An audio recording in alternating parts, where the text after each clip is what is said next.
All right, everyone, welcome back to Golf Subpar with Colt, Knost, and Drew Stoltz. Before we get going, this episode is brought to you by Fanatics Sportsbook. And great golf's coming, including some big majors, and Fanatics Sportsbook has all new ways to bet on it. The best update? You can now parlay multiple players, like combining the overall winner with top 5, 10, and 20 finishes, hole scores, and making the cut. Plus, me and Drew are dropping weekly Subpar picks in the Fanatics Sportsbook app, where you can ride with us each week. And as a bonus for new customers, no pun intended, you'll get $200 in bonus bets when you sign up and bet $20. Just use the code SUBPAR when you join. So much great golf ahead. So many ways to bet, all in the Fanatics Sportsbook app. Join America's fastest growing sportsbook today. Not available in all states. Terms apply. See Fanatics Sportsbook app. Gambling problem? Call 1-800-GAMBLER. Connecticut residents? Call 888-789-7777. Massachusetts residents? Call 800-327-5050. New York residents call 877-8-HOPE-NY. Maryland residents visit mdgamblinghelp.org. All right, Sleaze. Well, we seem to be doing this a lot lately, but another tournament on the PGA Tour, another win for Scottie Scheffler. 3 of the last 4 just dominated at the Memorial, or as Jim Nance said, a blowout, which we will get to here in a little bit. But the guy's just been on an absolute heater, won by 4. He's now won by 8, 5, and 4 strokes in his last 3 wins. I mean, the guy's just a machine. 3 out of 4, won by 17, has as many wins in May as the Colorado Rockies. That's pretty cool. That's pretty cool fucking status. I'm sitting here wearing my Colorado shirt. Never thought that would be Rockies. A thing. Yeah, my Colorado Rockies. I'm diehard. But we really should just have something pre-recorded that we just fill in when Scottie wins, because I feel like we're just beating a dead horse at this point. He's so far and away the best player on the planet. When you get him on a very difficult golf course like this, I thought Muirfield, by the way, played awesome. I love that. You had to hit fairways. You had no chance. The scoring was great. I think only 11 guys broke par, as is typically the case up there. Jack did a great job. But I used to think the harder the golf course, the more it favors Scottie. Then he went and won by 100 in Dallas on an easy golf course. And I was like, okay, well, maybe he can win on easy ones too. I mean, I really don't know what to say. I think the only thing you can take away from this week even is, we always talk about his driving, his ball striking. He led the field in scrambling this week too, just to let you know I can do it this way. I don't think it was his best stuff, tee to green, that he's got, even though he led most of the categories in that too. But, I mean, what more can you say? Dude, it's so special to watch. I walked with him on Saturday. We came on really late because of the Champions League soccer, so I only had 9 holes with him. And it was the day where he parred the first 13 holes. And he was just out there, like he hit it close a few times, missed a few, nothing really going. It was playing tough. And then all of a sudden, bam, 14, 15, 17, 18, 4 under par, 68. He's leading by 1 going into Sunday. Dirt nap. No one's going to catch him. I mean, shout out to Ben Griffin. He fought really hard, had the birdie and the eagle coming in there. But this guy, dude, he doesn't make mistakes. 1 bogey on the weekend on a very difficult golf course. And I do agree with you. At Birdie Fest, someone can get really hot and beat him.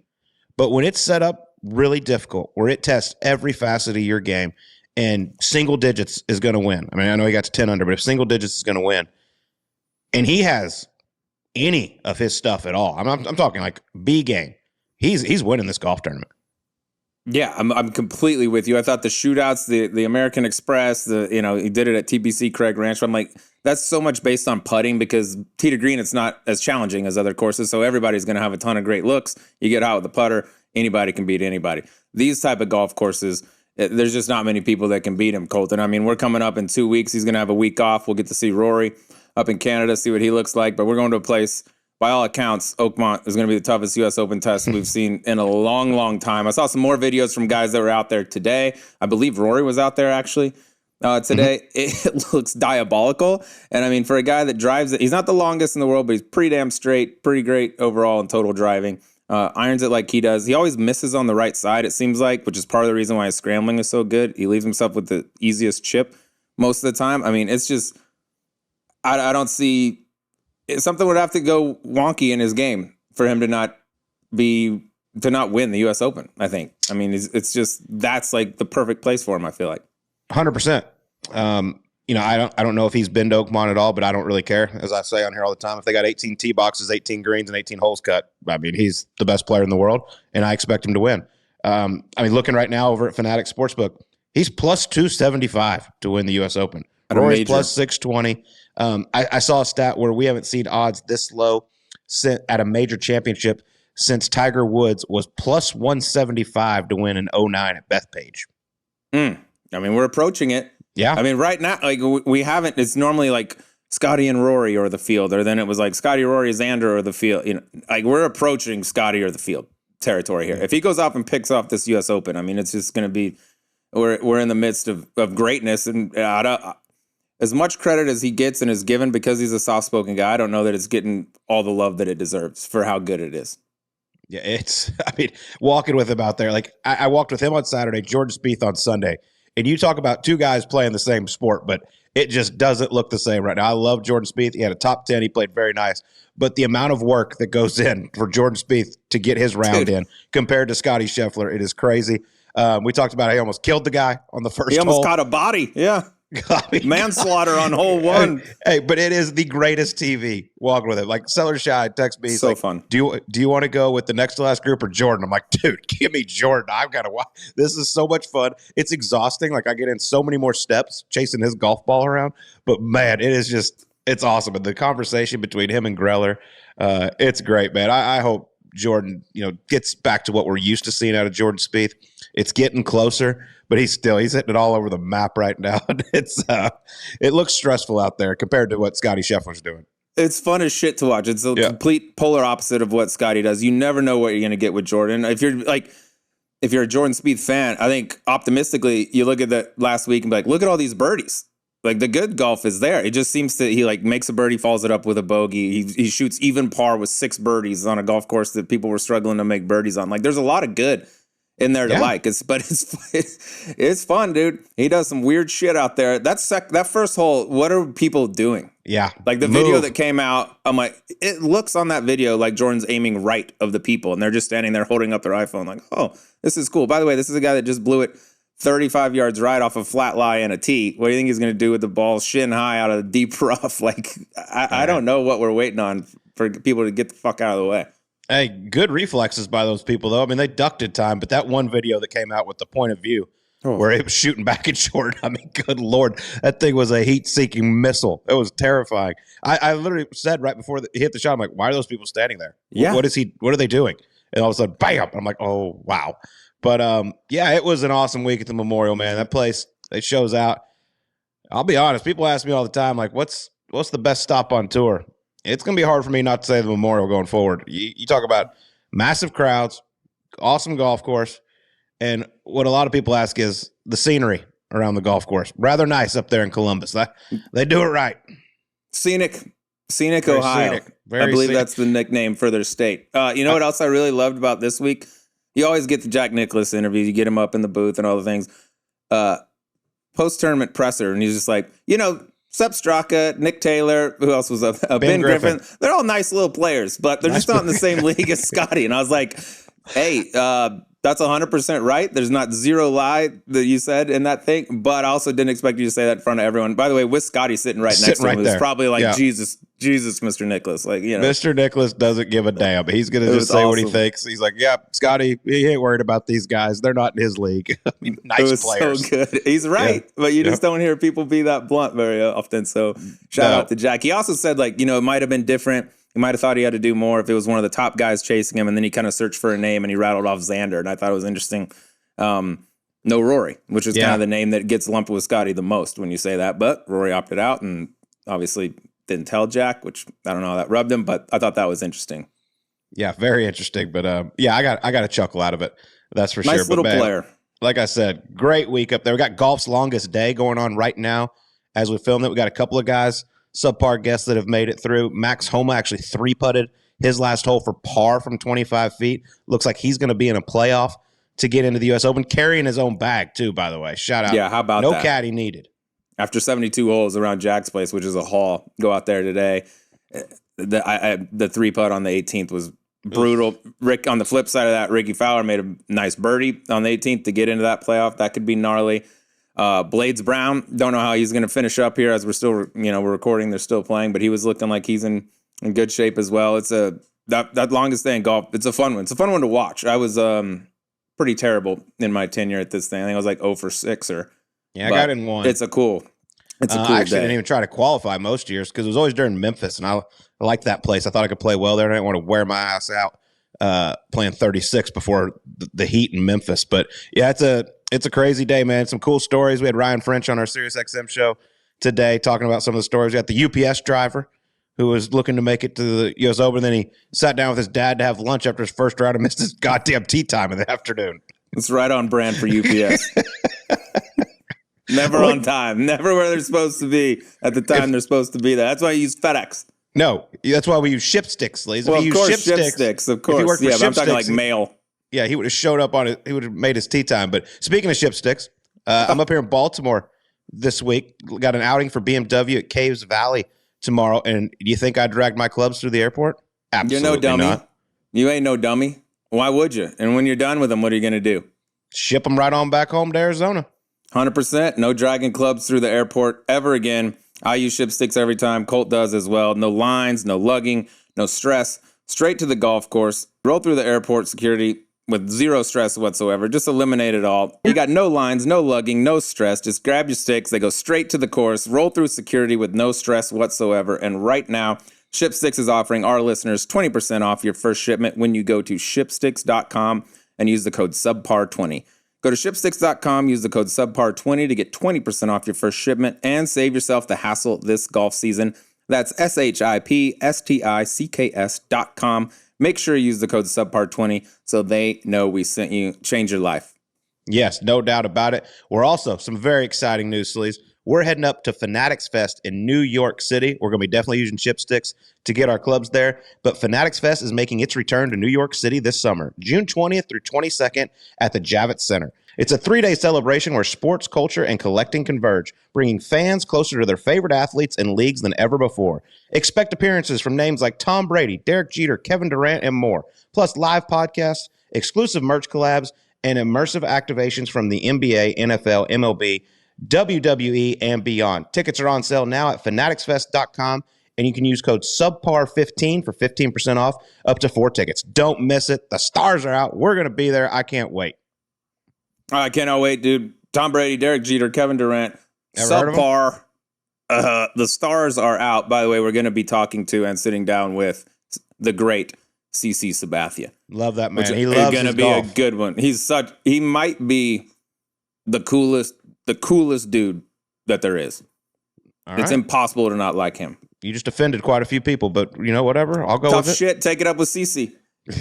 But no, it's going to be a lot of fun. And I'll tell you what, last week was a lot of fun too because we finally got a winner with our boys over at Fanatics Sportsbook. Keegan Bradley, top 20. Thank you, Captain. Appreciate you.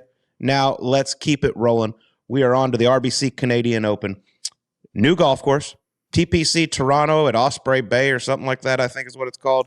Heard it's a very big golf course, 7,500-yard par, 70, I believe, wide open fairways.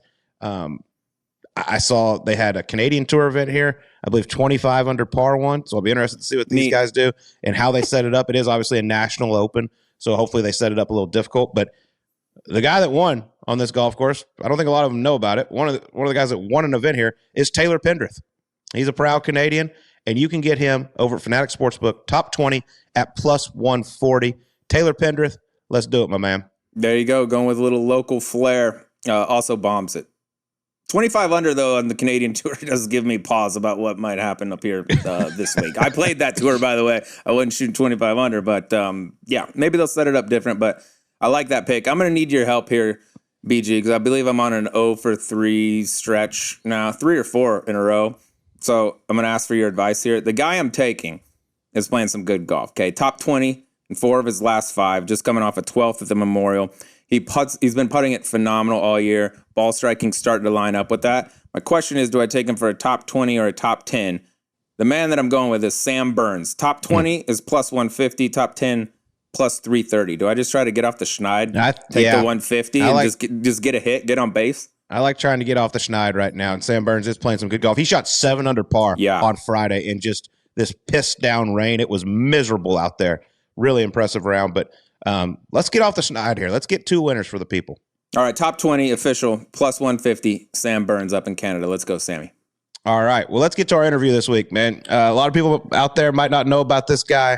He's been a very good friend of mine for a long time. He's done so much for the game of golf. The North Texas PGA, he has sponsored their junior tour for 20 years now, I believe.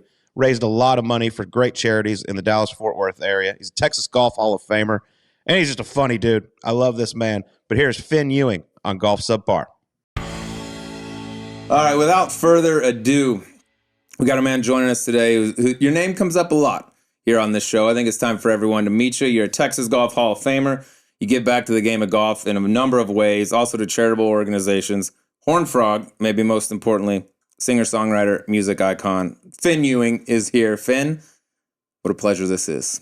Looking forward to it. Go Frogs. Go Frogs is right. Good to have you. Okay, I got to tell you, I was listening to y'all's podcast when Scottie Scheffler was in here. How am I the dog when I loaned him a car so he could drive it to see if he wanted it or not? And he locked his kid in my car, and Colt, you and Scheffler made it all my fault. Whoa. You and Scheffler made it all my fault. I had a source that told me what happened, and I just reported what the source told me. And Scottie said you gave him a shitty car. He had to break the window out to get his kid out. Okay, do you know why he told me he broke the window?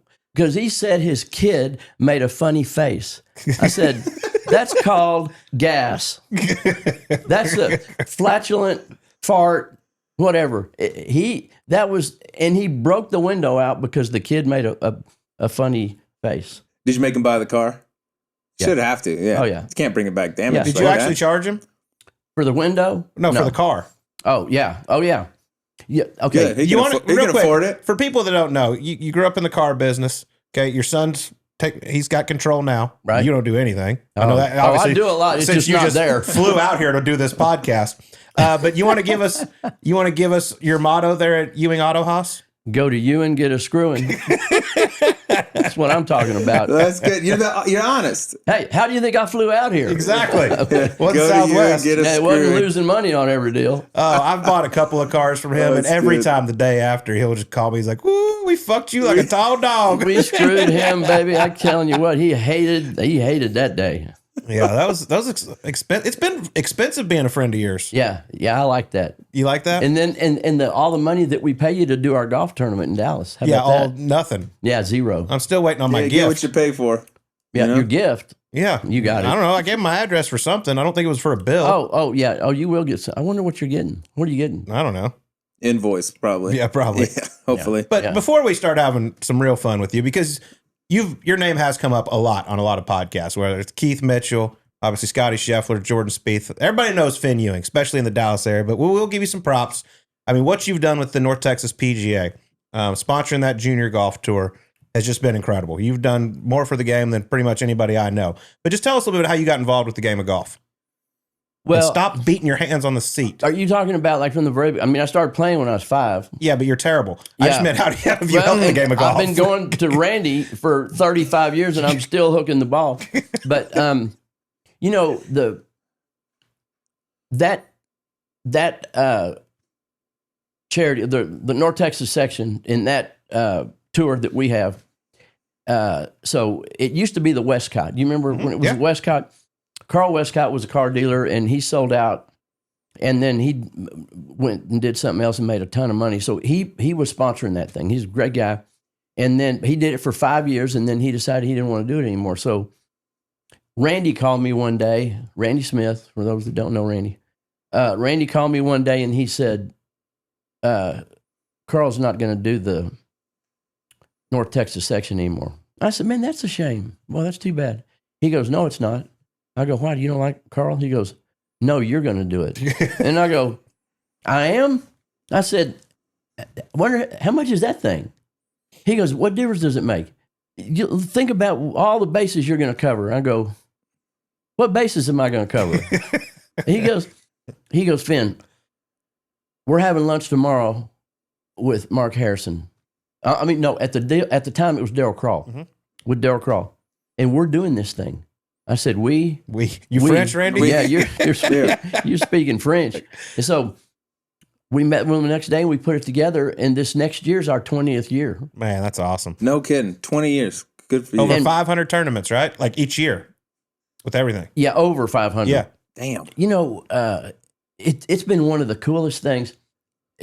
After you've been doing it long enough, you walk around, you'll see our hats, you know, in Dallas. It's, you know, mostly in Dallas, in West Texas. But you see our hats all over the place. In fact, Cody even wears one. Well, yeah. He gets a free He'll car. do anything for free. Yeah, Cody Gribble, he gets a free car. Cody Gribble gets a free car. Scottie Scheffler doesn't. Well, I mean, which one would you rather have? Hey, Cody Gribble. Coach Fields told us Cody Gribble built the UT golf program. That's a good One point. of the most influential players in the history of the Texas golf program. Well, that's because he got Spieth and all those other guys. He's a good recruiter. That's what he was. He was recruiting. That's the only reason. That NTPGA, that's the one that Scotty won, like, what, I mean, all 92. 98 tournaments or something as a kid. Yeah. I think it'd be easier to count the ones he lost. At one And point, losing would have been second. at one point, he won like 40 or 42 weeks one summer. So you had a pretty good idea he might turn out to be something. He could be special. okay. Yeah. He might be okay. Mm-hmm. Well, you've done so much for the NTPGA, which is awesome, but you're also a member of the Texas Golf Hall of Fame, which is not easy to get into. I believe there's 171 members. You went in on the Lifetime Achievement Award because of everything you've done for the game, but how much did it mean for you to get put in there with the likes of, obviously, Randy Smith, Justin Leonard, Lee Trevino, D.A. Wybring, so many great players and coaches? Ben Hogan. You know, when I look at that deal, you can go back and look at all those names. I'm going, man, these people were screwed up. I slid in and nobody knew it.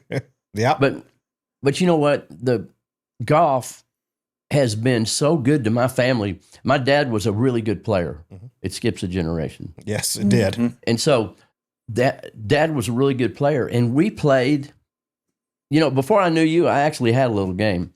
And we had fun. I mean, we've gone all over the world playing golf. And we've had, you meet people, and, you know, sometimes you meet people like you, which is great. And then sometimes you meet a, fat guy and you don't want to be around him. But you know, it's golf is such a great game, and we're all so lucky and we're so fortunate.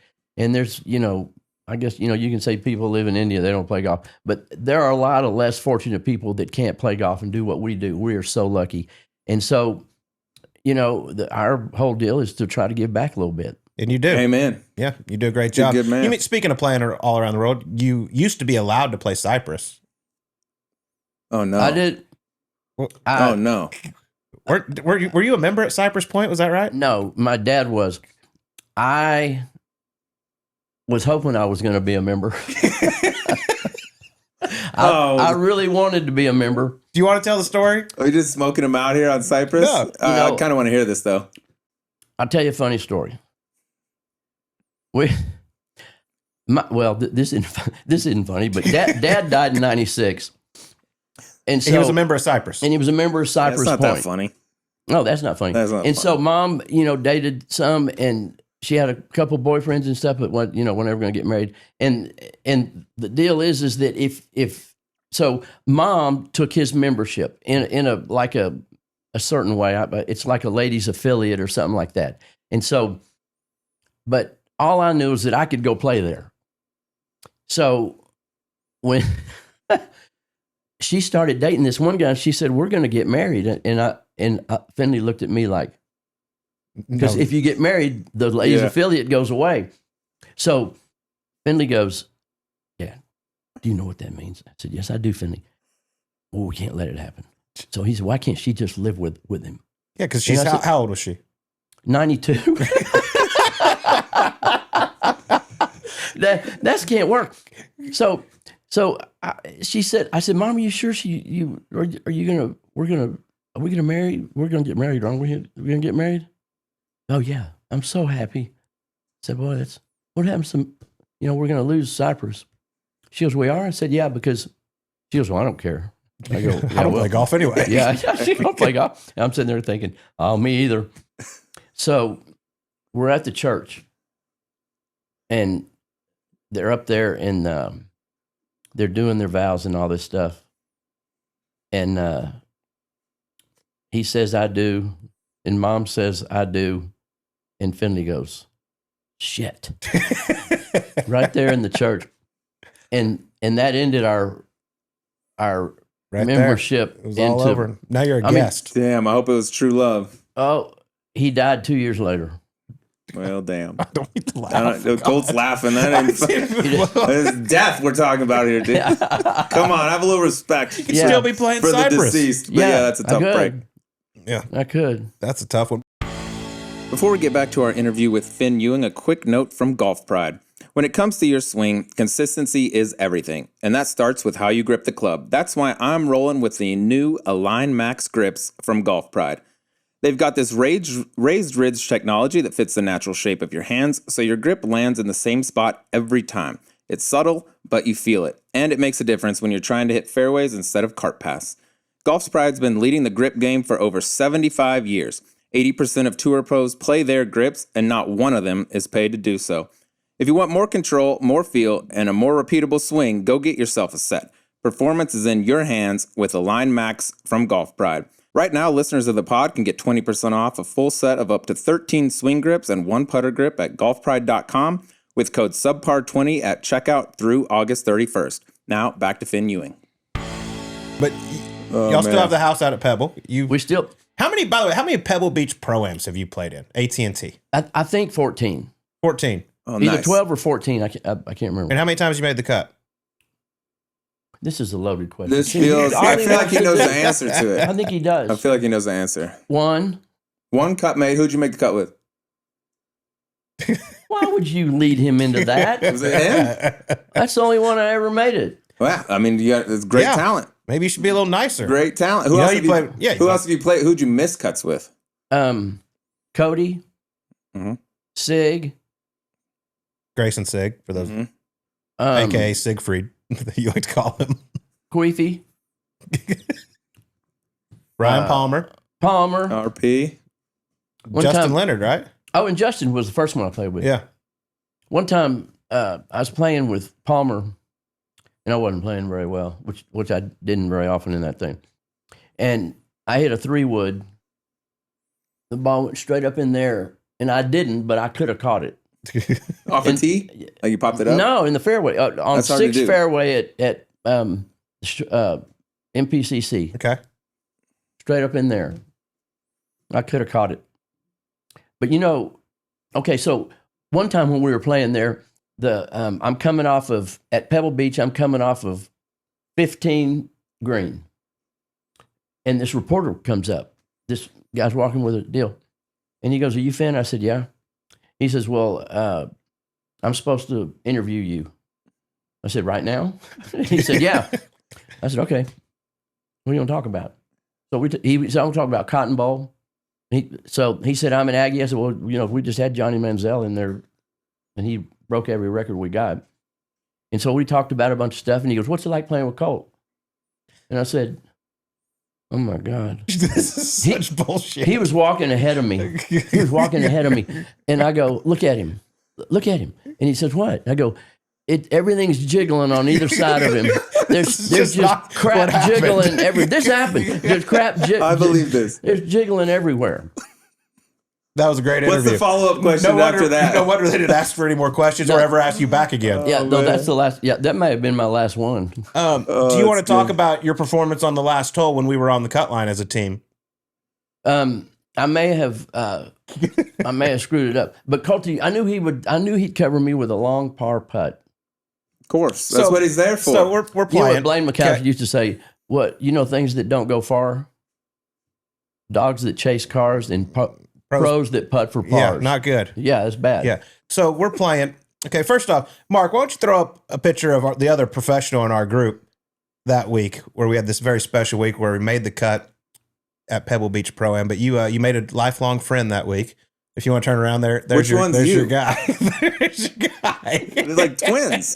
Well, am I supposed to tell this story right now? Yeah. Oh yeah, I need this story. That's an embrace. Okay, sleep. So real quick, so we get the pairings. Okay, we have no idea who we're going to play with, and I think you knew. No, I did not. Did you know? No, first of all, I never thought I'd be paired with Vijay. That's a major champion. Vijay looks confused as fuck. Okay. Like, who is this dude? Hey, this is after we made up. This is Saturday. By the way, we've already played 3 days. So the draw comes out, and I see we're playing with Vijay Singh and a gentleman named Shantanu, who is a great dude. Yeah, great dude. And I'm like, oh, he's a member of Cypress. Like, Finn is the man, but Finn's got a lot of energy. Finn likes to talk a lot. Vijay doesn't really like to talk a lot out there. So I'm just like, this could be an interesting 3 days. So you meet each other on Thursday, Okay. Spyglass Hill. Okay. We're going off 10. So, well, first of all, I called Steve John and I said, hey, Steve, why would you put me, I've been coming out here a lot. Why would you put me with Vijay? He goes, because you're the only one that get along with him. Shut up and enjoy it or don't play. He goes, Finn, you just go play. Go have fun. I said, okay, I'll just tuck my tail and go on. So we're on 10. I go up and I meet him. And, he said hello, maybe. And so I thought, well, this is going to be a lot of fun. And I know he knew. So I thought, well, okay, so what am I going to do? So we play the first hole, and we're standing on 11 tee box. I hit mine right down the middle. He hits his a little to the right, and I don't remember where you were. So we go down there, and it's a par 5. So I'm just going to hit a 7-iron. Your favorite club. And he's over on the right. And his caddy couldn't come, so he had his trainer or somebody. Mm-hmm. And they're standing over there to the right. And I scull a 7-iron. And I'm telling you, they were about 4 inches apart. And my ball went between them. And then it started bouncing around in there off of them. And they're off the bag. Hit the bag. Went between them and hit the bag. And hit the bag. I like that you call it a skull, by the way. Was it was hosel? It was shanked. How high up was it? No, it wasn't like head. No, it like wasn't a shank. chest It high? was a skull. It was hauling ass. Skull shank. It was moving. But, I mean, shoulder high to VJ. So there I you go. get up there. Finn's head. And I go, hey, VJ, did you see a Titleist 2 come through here? And he looked at me, and I go, I guess not. And so anyway, we play the hole, and I par the hole. So I take my ball out of the deal, and he's ahead of me walking. And so I run up next to him, and I go, VJ, I parred that hole. And if you had gotten your ass out of the way, I'd have birdied that son of a bitch. And from then on, we are tight, baby. And his girlfriend even came out to the golf course the next day and said, are you Finn? I said, yeah. She goes, I need to meet you because he loves you and he doesn't love anybody. Yeah, you're the first guy who's ever spoke highly of. You're the first human he ever loved. Finn called him Fijian all week and her Miss Fijian. I can't believe it didn't go better than it actually did. But we actually did have a good 3 days. But we got to tell the story about the last hole. Dude, this picture, though, is just so... We got to post this. I got one for that. This is Saturday before we played Pebble... Or no, that's Friday. Well, that same year at the Byron Nelson, it's when we were at the old TPC. Mm-hmm. He's down on the practice green, putting green, and I'm up on those sidewalks, where you can drive the carts up and down back up there. And so I'm walking, and I see him down there.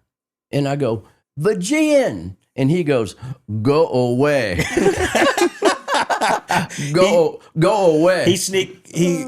He kind of does love you though, actually, because he does randomly ask about you when I see him. But so we're playing, and we're on the 9th hole at MPCC, the last hole, and Randy's out there following us. First off, this dude thinks he's VJ, like getting ready for the AT&T. He plays golf once a month, maybe. Well, he gets to AT&T, he thinks he's got to play 18 holes and hit balls all day, every day. And you're not the youngest person in the field, no offense.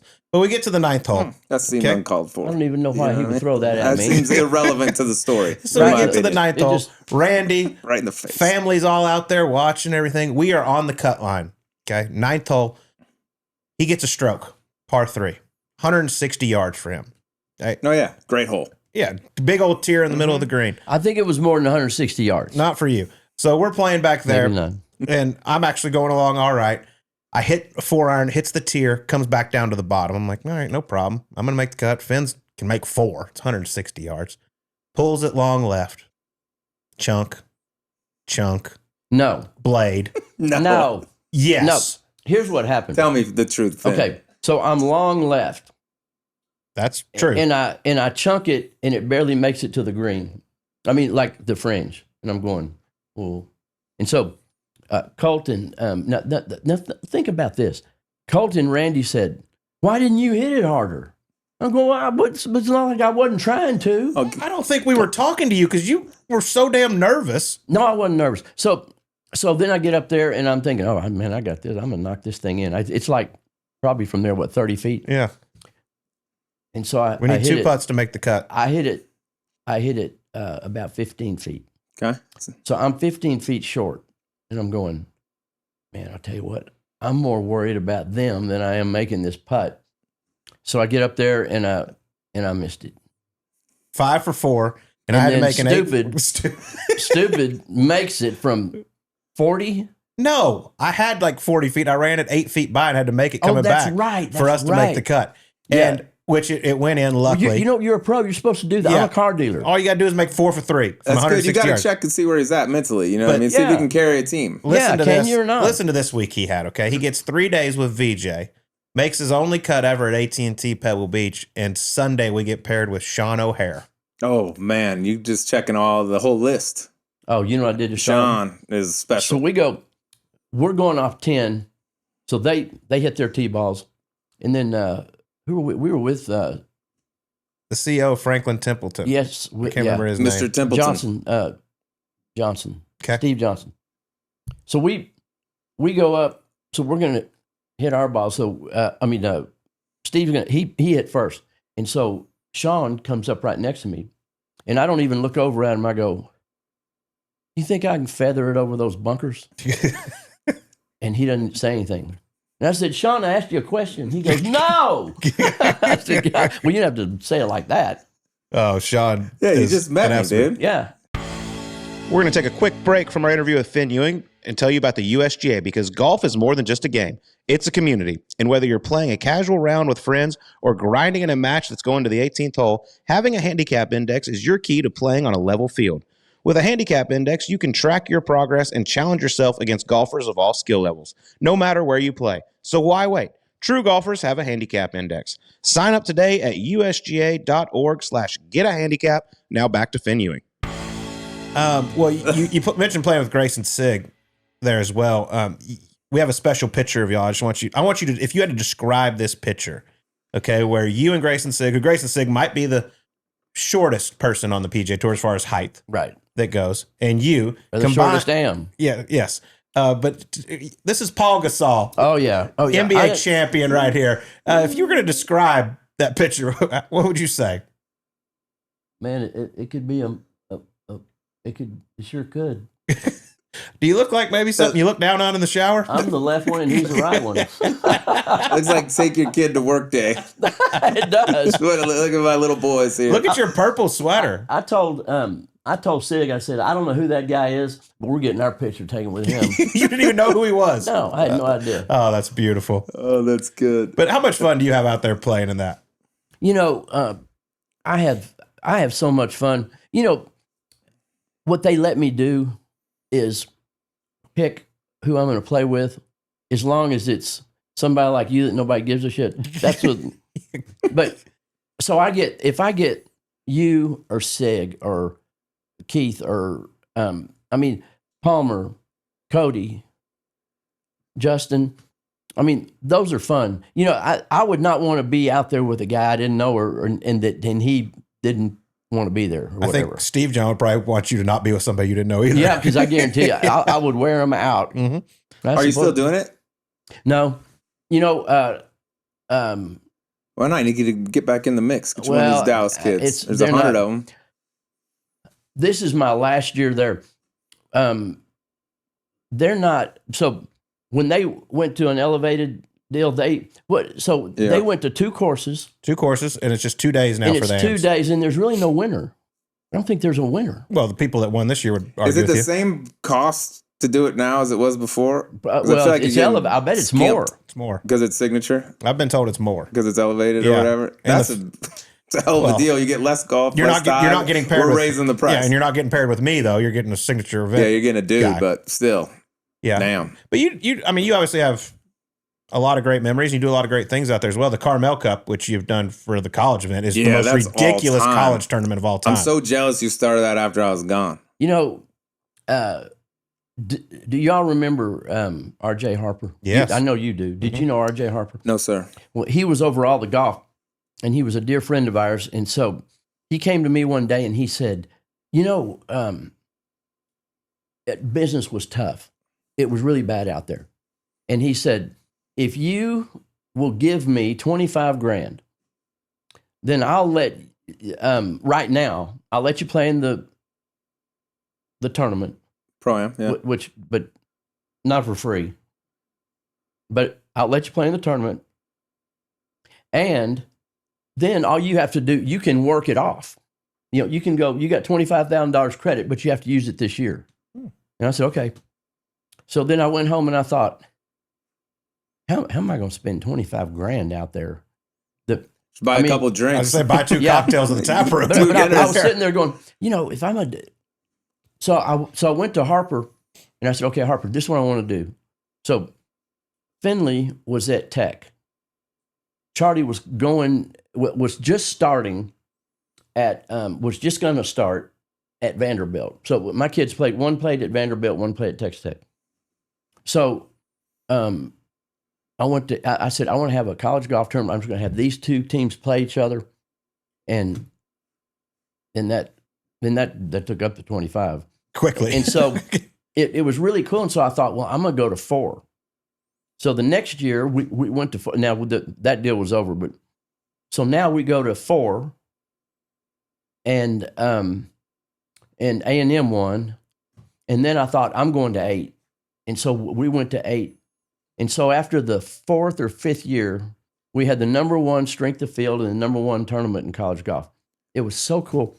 Well, and then, but not to toot your horn or anything here, but toot it. Yeah, Toot my horn. I mean, basically all they had to do was get there. If I'm correct about this, right? That's not necessarily true, Colty. Oh, you took care of that part too? Okay, so here's here's what the deal was. I wanted them all to 8 schools to come. Mm-hmm. The coaches had to bring their wives or their girlfriends, or both, or both, and then their wives and girlfriends got a free day at the spa. It took some arm twisting, I'm sure. Yeah.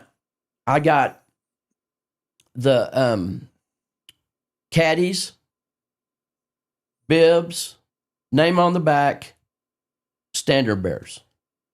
Damn. All that. And they're going, but we don't really usually do this. I don't care what you usually do. This is the way this is how I'm going to do it. I want this to be first class. This is going to be really cool. And the coaches all got to be real close, and their wives got to be, because they were, getting their nails done together or whatever. So it turned out to be the coolest thing. And then Charlie switched to the girls. So I got to call all the guys and go, hey, I hate to tell you all this. There's been an accident. Y'all aren't coming back. We're bringing the girls next year. And they go, why? I said, well, Charlie's coaching the girls. I'm not going to do the guys, and my son's coaching something else.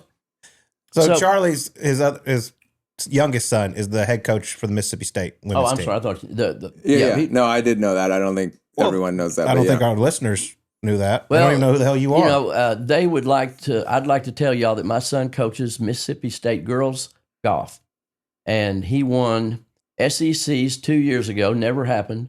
He's been to nationals the last 4 years in a row. It's never happened. And he made top 15 the last 3 years. Never happened.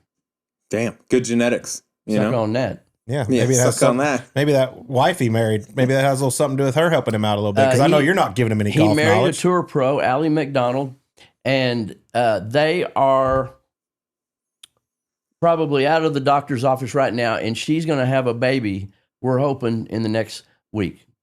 Congratulations on that. But that tournament, seriously, though, I mean, they come out there, they stay at the lodge. 3 days at Pebble? Okay, so we were 3 days at Pebble. So what we had to do was play Spyglass and Pebble. So when we played Spyglass, they were looking at it for the first time ever. Because you can only do one practice round. So I said, RJ, I need 4 rounds at Pebble. He said, Jesus can't get 4 rounds at Pebble.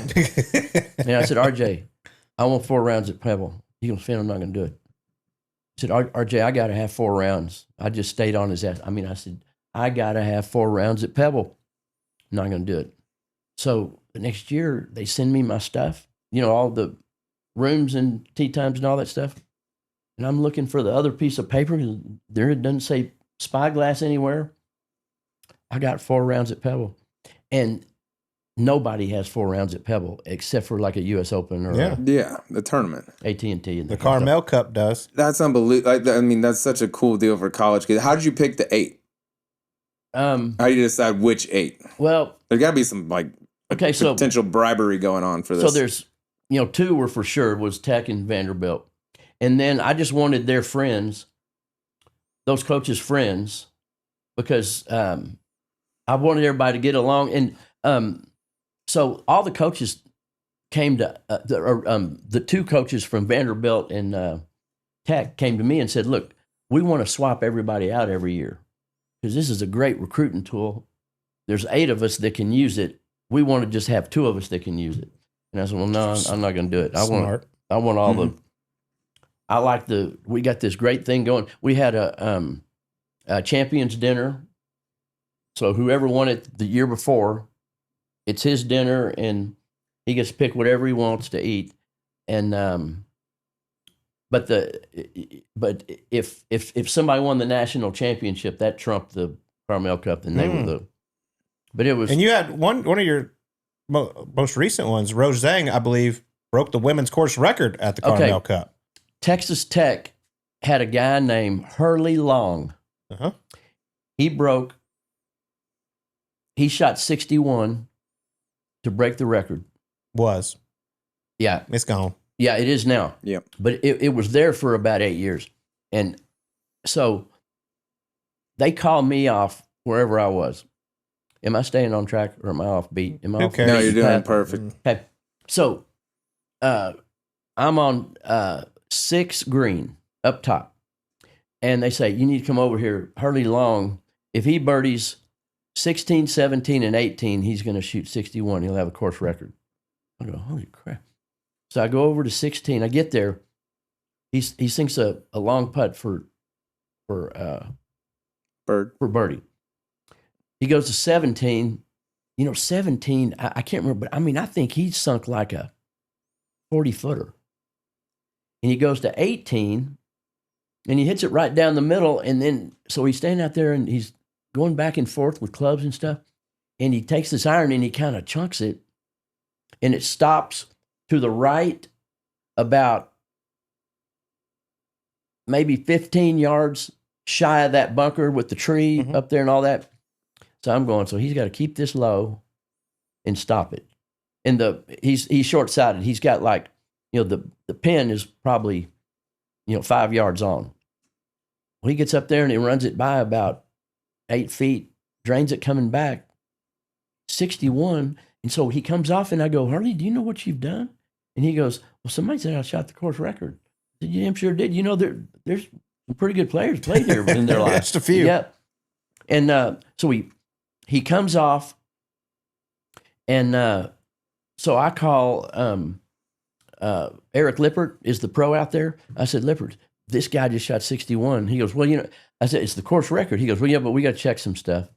I said, well, you need to check it quick because this guy, that's a special thing. That's really cool. So he comes back and he goes, well, we're not sure that he got it. He said, well, he played on the day where it was regular play. I said, but it wasn't lift, clean, in place or anything. It was, he played it just like he played it from the back tees, and he it counts. Back tees, it counts. Shot 61.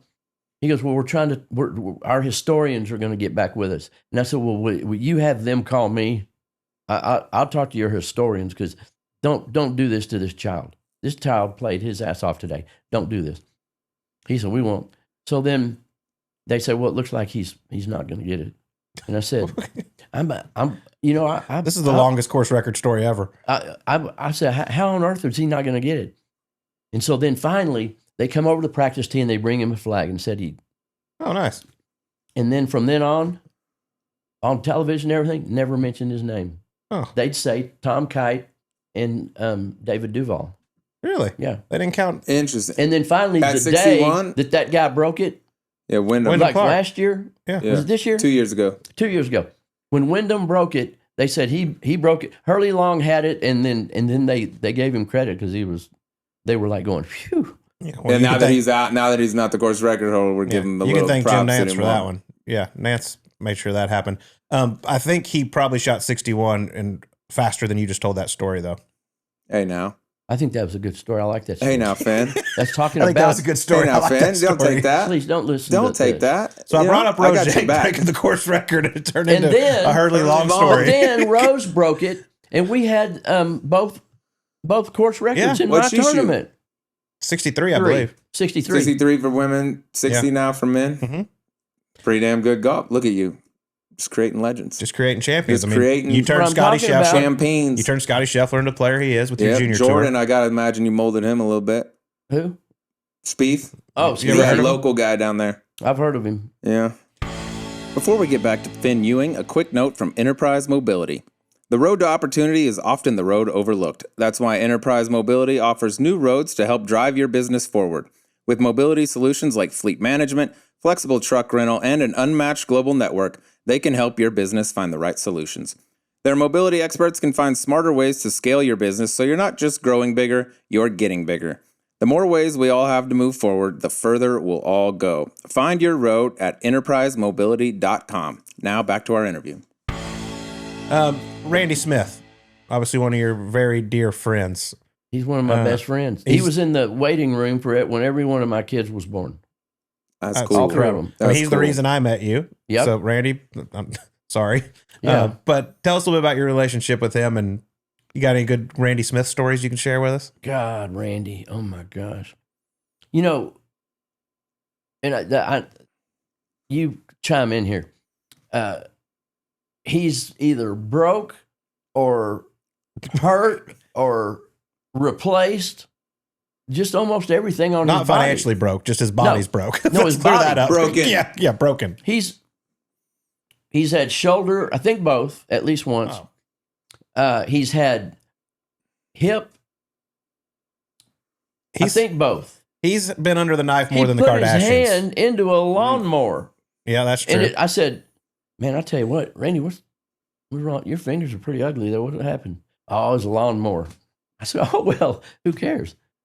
A lawnmower. yeah, maybe That's not why I don't stick mow the lawn, yeah. dude. It's too But- dangerous. You know, he's probably the nicest guy anywhere. He takes care of, he took care of you. He's been teaching, the reason I gave him a car, he would not charge me, Finley, or Charlie. When by the time Finley started going, I was going, Randy, you can't do this because we're going to need, we need lessons.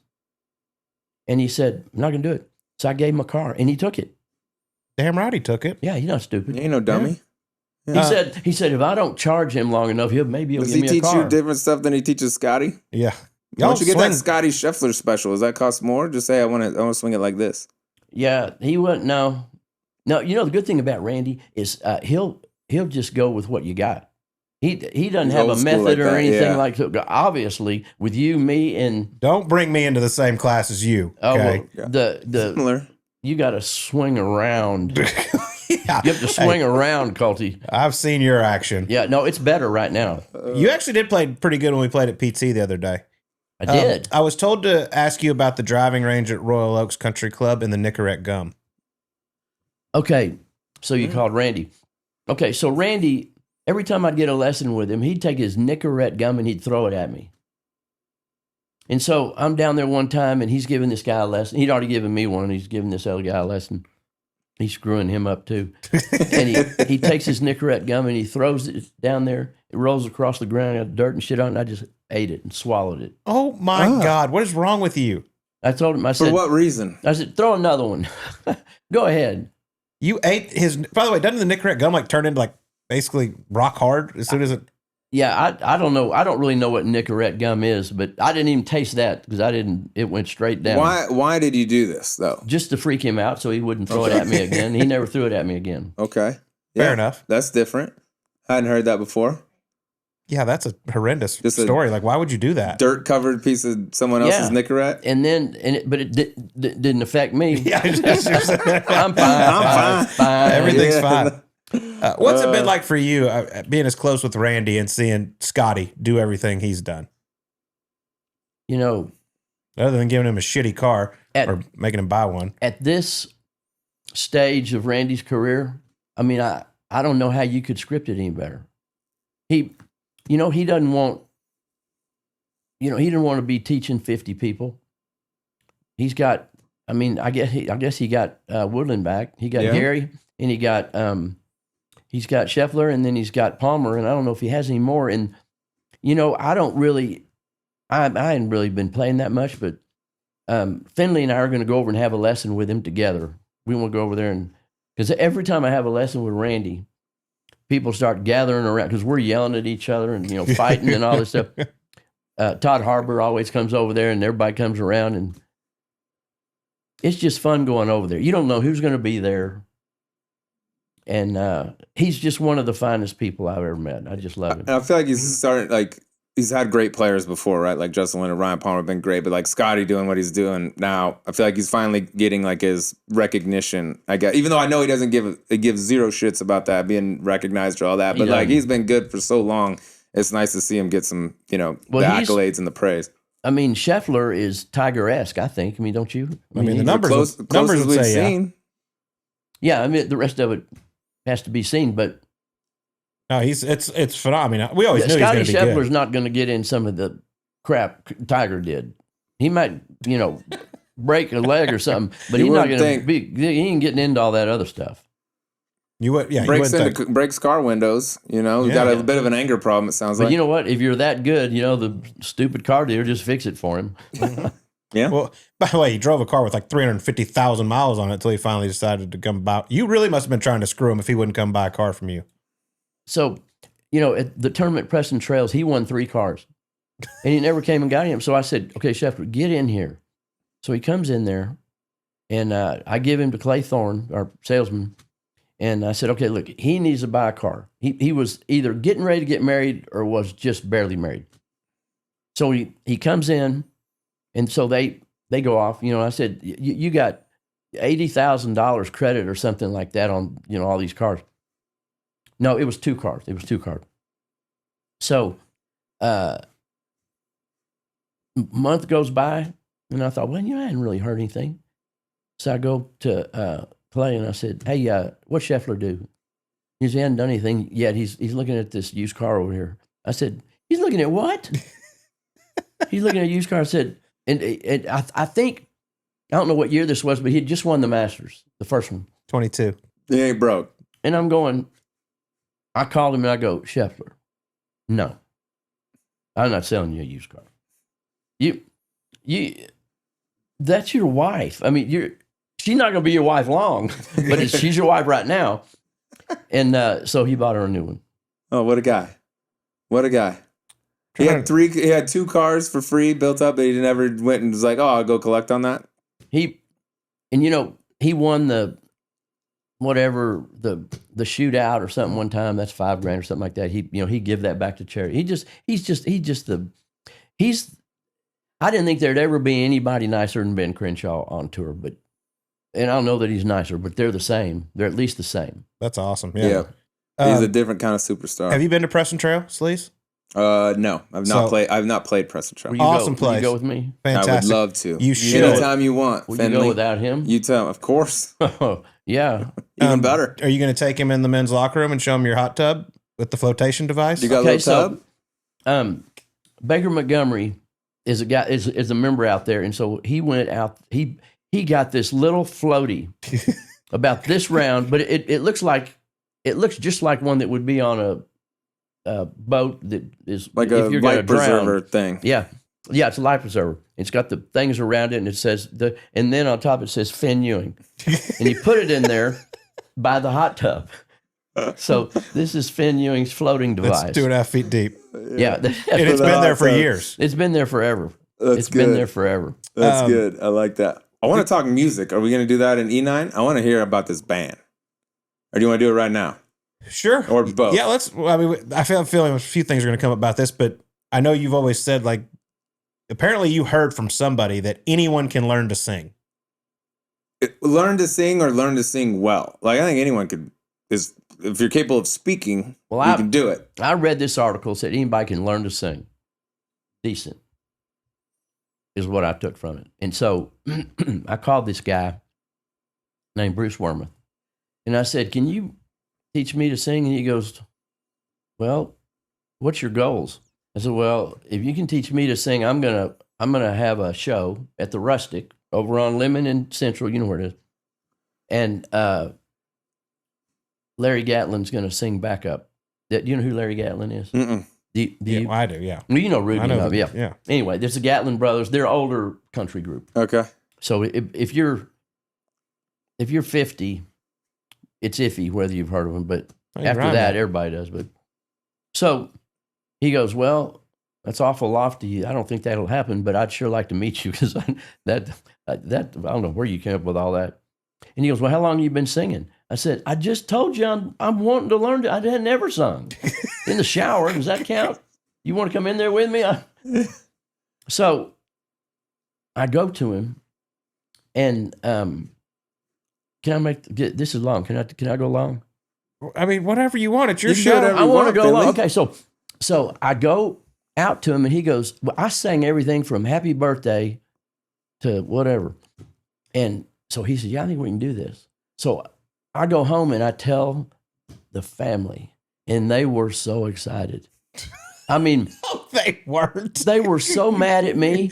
And so, you know what I did? I went to Bruce for a year, and they did not know.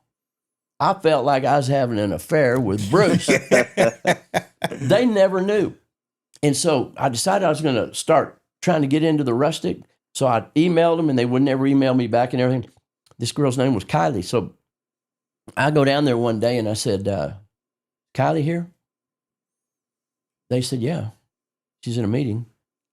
I said, where's the meeting?" And she says, "It's right there in the middle of the room right there." I said, "Which one is she?" She said, "The one on the right." I said, "Okay, thanks." So I go down there, and I sit at the table right next to where they were, and I turn my chair towards them. So I'm sitting there, and she goes, "Can I help you?" I said, "I'd like for you to, but I don't know. I sent you 600 emails, and you won't email me back. I have a band, and I want to play here, and I can fill this place up." And she goes, "Well, who are you?" I said, "Well, I'm Finn Ewing." And she goes, "What's the name of your band?" I'm going, "I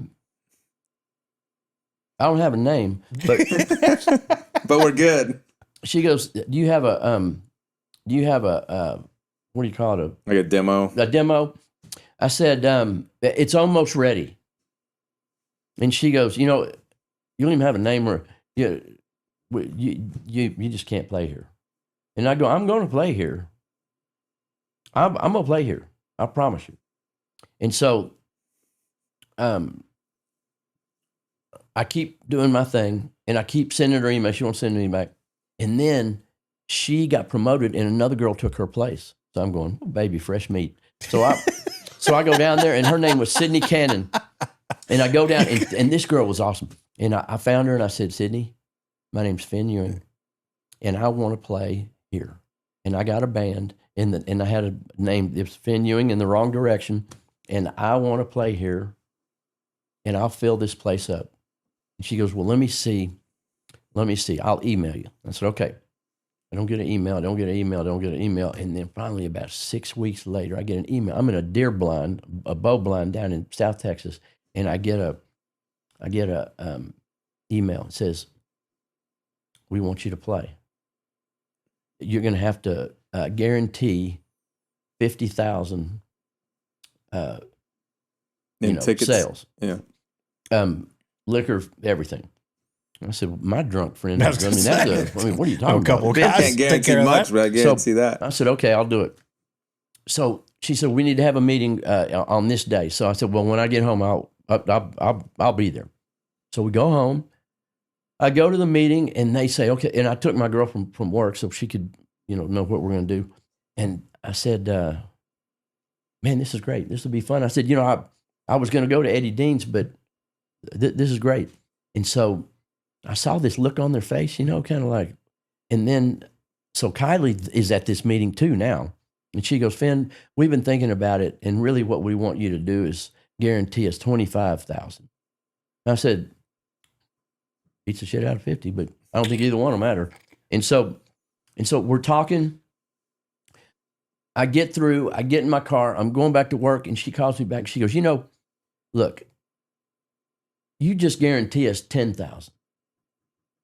And so I'm Why thinking, they keep going down? This is horrendous business. This is, So I'm thinking, right now is not the time to ask any questions. I got what I wanted, and so I did the show, and after the show, I went down there. I said, okay, girls, the gig's up.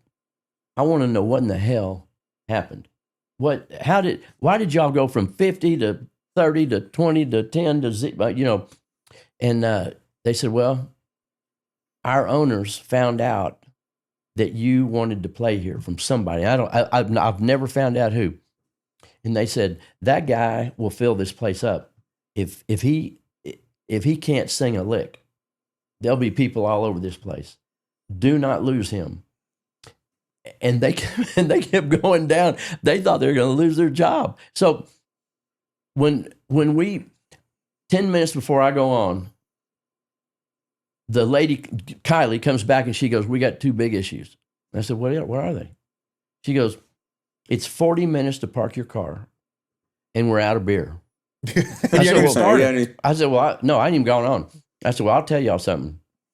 I got a lot of great friends, but I don't have any that are going to wait 40 minutes for anything, much less parking their car. And if you're out of beer, you better hope they go to wine or liquor, because they'll leave. So how'd it go? They went and got it. We had 2,300, filled it up, one in, one out. It was awesome. And so you hit the minimums? Oh, I mean, we were sold out before. We were way over 100. I mean, what'd you sing? What'd you open up with? Or do you write all your songs, or do you play like covers? No, we do all. I've written some songs now, so yeah, we're gonna hear one later. Yeah, so we did all covers then. I opened with "The House Is Rockin'." House Comes a Rockin'. Oh yeah, I think I know. House is rockin', don't bother knocking. And then give him a Grammy. And then we did Traveling Band, Twist and Shout. But now what we've done is I've added 2 people. I've added a girl that is an incredible singer, Anna Gray Wishman, and then I've added a guy that used to be with the Eagles, and he was with Leanne Rimes, and what a treat for him. Eagles, Leanne Rimes, Finn Ewing. He plays every instrument with a string on it. No shit. Yeah, That's he can play good. anything. So if you'd go to a show, you'd know. But sorry, I didn't get the tour support schedule. Your friends. Yeah, I want you to go. I'll be there. I want to sing too. So like he'll do Devil Went Down to Georgia. He plays the shit out of that thing. So for the Eagles, he played steel and fiddle. Sweet. Yeah, now he's with you. And the Eagles are playing at the Sphere. Yeah, that's true. They are playing the Sphere. You need to get the Sphere next. Let's go. You should book the Sphere. Well, let's find out who's Kylie of the He's Sphere. 70. He said, who's Kylie of the Sphere? And we'll talk there. He said, I'm off the road. I'm off the road. I don't want to be on the road anymore. All right, He so if probably people loves it. want to come see you, do you just do like kids' birthdays, or do you do like real shows? No, I don't do kids' birthdays. You did Cody Gribble's wedding. That's I pretty did cool. Cody Gribble's wedding. I did that. We play a lot of country clubs. Country clubs are awesome because people go, it's easy to get the word out to them. And so like those are the best. Brook Hollow, I played Royal Oaks and we didn't have a very good showing, but at Brook Hollow. That's because everyone at Royal Oaks knows you. That's right. Well, Dallas Country Club, man, I mean, we packed those places.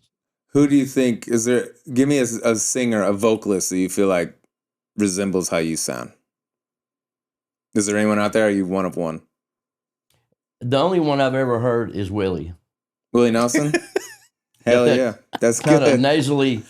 Yeah, you got a little Willie in you. Yeah. Yeah, he does. Boss. And He's had a little Willie in him. I mean, Yeah, Willie in him. But Willie's not a great singer, but You got stage presence and aura.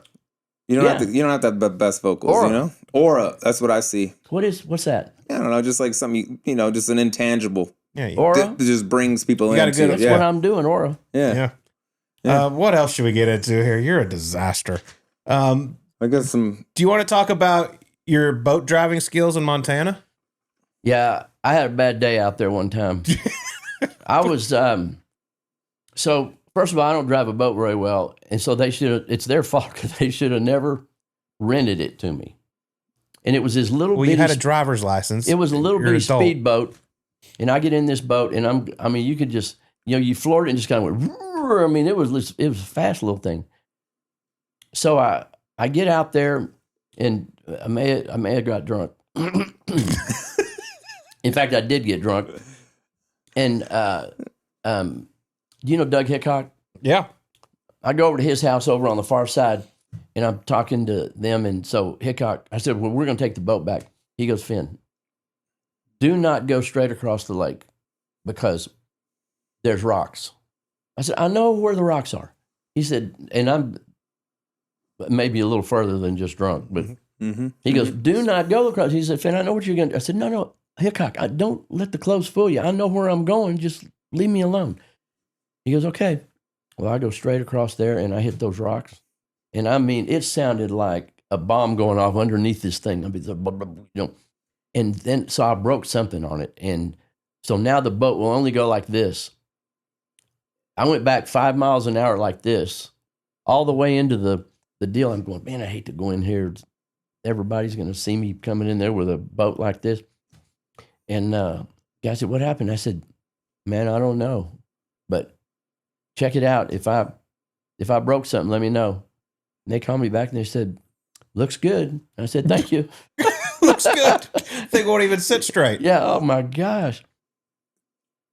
So that day so I wrecked a boat, and then I gave Beth a boat for her 60th birthday. I hit another boat with it. And then the other one was I only wrecked 2 boats. Okay. I wrecked a car. So a Yukon. We're going to the place in there where the live music was. And so when we come out, we were going in. So I come in, I'm going a lot like this, and I hit this guy's car. But I get out and I look, and Gail was with me, and I said, well, there's no scratch or anything. So I'm going, man, it's all good. So the next day, I'm at the golf course in town, and I park there, and I come out, and that car is parked like this in back of my car, so I can't get it out. Found your and ass. This guy comes out of there, and I was going, oh my God, this guy is going to beat me oh my gosh. He goes, are you Finn? I said, yeah. He goes, I'm thinking about kicking your ass. I said, well, will you hold that thought? Don't, because it would hurt. He goes, you wrecked my car. I said, no, I didn't. I said, I did scrape it, but I didn't see anything on there. I didn't see it. He goes, well, look. And I looked over there, and there's this deal there. And I said, are you sure that's me? I said, I didn't think I did anything. I would have never. I'm a car dealer. I don't care. He said, I don't give a shit what you do for a living. And he went, I thought I'm getting ready to go down right here. And he could have done it too. I think his son could have done it. So I'm going, oh my gosh. So I said, look, you give me 2 estimates, then I'll pay him. 1. Just please don't beat my ass. But just don't beat me. And he said, okay, give me your number. I gave him all my stuff. And he said, okay. So he sent me 2 deals, and I paid him. How do he find you? Police. So, well, see, somebody. Yeah, but how they know who? Well, somebody was walking by and saw me. And wrote it down. Sounds like a rat. Just left him up. Mm-hmm. Yeah, just left him a note. Okay. You got out of it unscathed, though. Yeah. Good for you. Yeah, it was like Hold that $3 thought. grand. I'm thinking paid him whooping 10 your not ass. to have my Yeah, ass hold wet. that Hold that thought real quick. Yeah. Well, I know what you would want to be. We can get to the Unite here. I know what you would want to be if you weren't a car dealer. Or you're not in anything anymore. You're But retired. he already is that. Yeah, you're a singer. You're a rock But star. Okay, so if you couldn't be a car dealer or a singer, what would you be? I'd want to be a golf pro like you. I'm not a golf pro anymore. That's what I meant, like you. Yeah, exactly. You want to sit here and I've talk? been wanting to do podcasts. No, if I wasn't going to,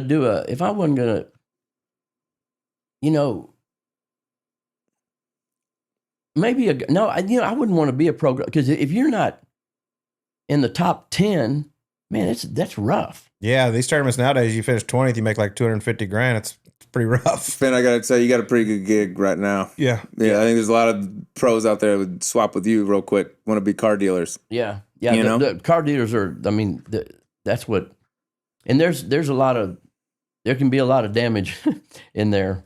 We're going to get to the damage on the car here in a little bit. Okay. Please. I'm going to ask you this one. I'm going to change it up. We call asking for a friend. So someone that you know submitted this question. I'm going to ask you a question. See if you can guess who the person is that submitted it. Okay. I promise you I'll know. Okay. There it goes. Are you the smallest, slowest person to ever be inducted into a football Hall of Fame? Yes. But who asked it? And that, okay. I think you're right on the yes. Cotton Bowl Hall of Fame. Props. Well, there can only be 3 people. Okay. That's probably Charlie, but it's either Charlie, Dewar, or Finley. Actually, no. None of the above. That was your boy, Keith Mitchell. Queefy. Chiming in. Can you imagine he would say something like that? Oh my gosh. Sounds like jealousy to me. I think it is too. I think, you know what? He's done one good thing in his life. He married Claire. Is she good looking or what? She's awesome and she's sweet. They were staying at our house one time during the tournament, and this was their first time that where she'd traveled with him.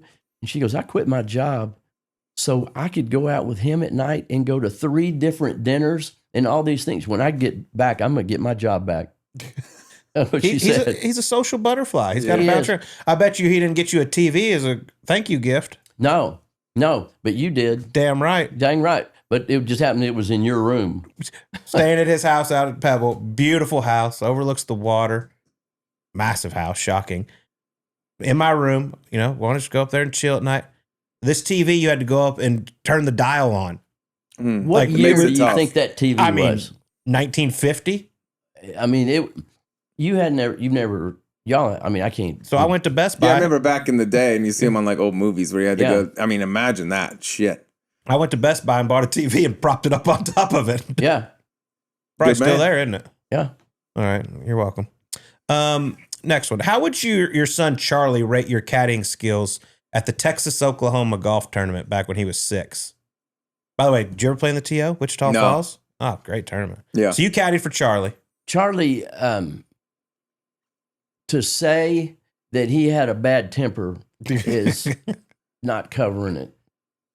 So we are playing at the TO, and we're on the 3rd hole. And so there's water down there, so he's going to hit a 3-wood. He hits it straight up in there. And it drops in the family. Runs in the hit. It just like me, and it dropped right there. And he didn't throw a shoe yet. He was mad, but he didn't. We're playing with these other guys, and they have their grandparents and their parents and all their shit with. And so I'm going, look, we're fine. Just hit a 3-wood right down there like we were going to do. So he does. He hits it right down where he's going to do. So we go down to his ball is like 20 yards to the water, and the flag is like 70 yards. So he's got to hit it over the water, and he's fine. So these guys all hit it right. They're all way over there, and their grandparents and everybody's looking for that ball. And I said, we're not going looking for anybody's ball. We're here. We're doing this. So I said, well, look, Charlie, go ahead and hit your ball on the green, and then let's just walk up there, and then we'll just wait for them to come. So he lays the grass over it, and it goes right in the water. And he takes this wedge, and he slings it, and it hits me in the shin. Oh, shit. And I mean, I am like, my eyes are watering. I mean, it hurt so bad. And I got him by his shoulders, and I'm shaking him. And I look over, and all those people are looking at me because I'm mad at him because he hit a bad shot. They had they no didn't see idea the shin part, yeah. And I looked over there, and they're doing it, and I thought, to hell with them. Oh my gosh, those people! I guarantee, I can't believe they didn't call the police. Yeah, and you still won Father of the Year in 2007. I guess they didn't talk to those people. I was Father of the Year. every one of my 2007 kids. Father of the Year in Plano. picks- Like, what is? who picks how is that? that even a thing? In Dallas. Who votes on that? All the my 3 kids said they sure They didn't didn't ask ask him. us. Yeah, they didn't talk to them. They didn't ask us. Oh, Father Texas of the all Year in a yeah. whole town. That seems like a fairly Yeah. subjective thing, but Yeah. hey, props to you. Any You won idea? it. Any Shit, idea you who won finished it. second? Yeah. It was a landslide. All right, we're gonna go back to AT&T Pebble Beach. Yeah, I went off the beaten path. Playing with Justin Leonard. Yep. I was told you were so nervous playing with him, you couldn't even get the ball on the tee. Okay. So I was nervous. I don't really get nervous playing golf anymore. I don't really get nervous doing anything anymore. But that day, I was nervous as hell, and they knew it. And Jasper, he was so excited. So he gets a tee, and he scrapes it on the sidewalk where it doesn't have Makes it dead a flat. lip. So I'm getting ready to go up. He waits until I'm going to tee up my ball. He goes, "Here, this is a special tee. I want you to look. We're going to have fun this year. You just go ahead and do it. Come on." So he takes my tee. I get this tee. And I get up there and I tee it up like this, and I get up and I look down. I said, "Okay, wait." I mean, I'm going to say I did it 5 times, and You couldn't figure out that it wasn't. I couldn't figure. I mean, who looks to see if there's a lip on their tee? Well, if he handed it to you right before you went up there, maybe you figured You were something nervous. out. But No. yeah, I wasn't even thinking about it. And when I look over and he and Randy are standing over there and they are dying laughing, I went, Well, I'd believe it too. You're a fidgety little fella. And that was, I was told he didn't tell you for a couple of Yeah, years. no, he didn't. Yeah. No, you didn't know that it was flat. No, but, well, I don't remember if he didn't tell me. I think he did tell me got your because they ass. were over there laughing. He got your ass. That's all we know. No, he got me. Speaking of Pebble, you ever been caught on a hot mic there at Pebble Beach? Saying anything maybe you should? Everywhere. Whoa. What'd you do, Finley? Oh, I can't tell you. I can tell you. Okay, so we get to 17 at Pebble, and I had a 6-iron, and I hit it in the building over there. It went right in the window. It went one of those windows, and it's like bam, bam, bam. And I'm going, oh boy, I hope there's nobody dead down there. So we walked down there, and I said, did anybody? And then here it comes out, flying out. So I get it, and I did whatever you're supposed to do, which I don't even know what you do with that. But so I chip it up, and it was a bad chip, and then I chipped it again, and that was a bad one. And then so I'm thinking, come on, Sig, play golf. So Sig gets up there and makes a long putt for par. And we're standing there on the back of by the tower, and we're facing this way. So I'm in the middle, and Finley's over here, and Sig's over here. And I said something really terrible, and Sig goes, "Look at your right foot." And I look down, and there's one of those furry microphones like that one up there, and I go, "Oh," and Finley goes, "Oh, dog." We won't make you say what you said. I can't. You're not gonna. You can't. You'll never finish this tournament. He goes it's got that green stuff that goes all the way around. He goes inside there and he calls one of his buddies and goes, "Are you watching us?" And he goes, "Yeah." He said, "Did you see my dad?" He goes, "I saw y'all putt out." Yeah. He goes, "Did you didn't hear anything, did you?" And he goes, "No." He goes, "Oh, hallelujah." Trust me, somebody heard it. They hear everything.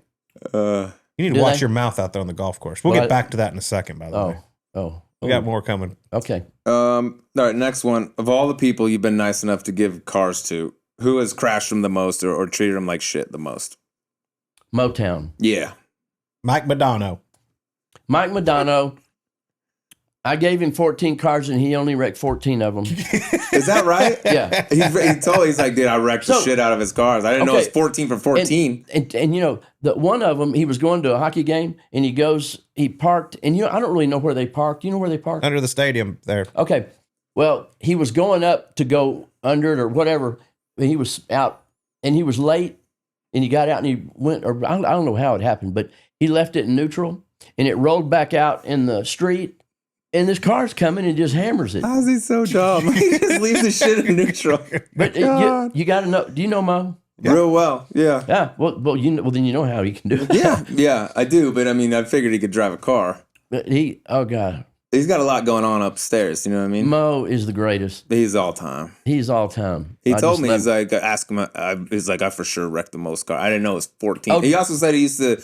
He would sit on the bench at a hockey game, and you'd be down there. Somebody he'd just like, I would just flip him off the whole game. Okay, so you know what he does to me? I'm down there this friend of mine, Bri Patton, has had some seats right on the glass, and then the next seat over is whoever the hockey guy is that's sitting there.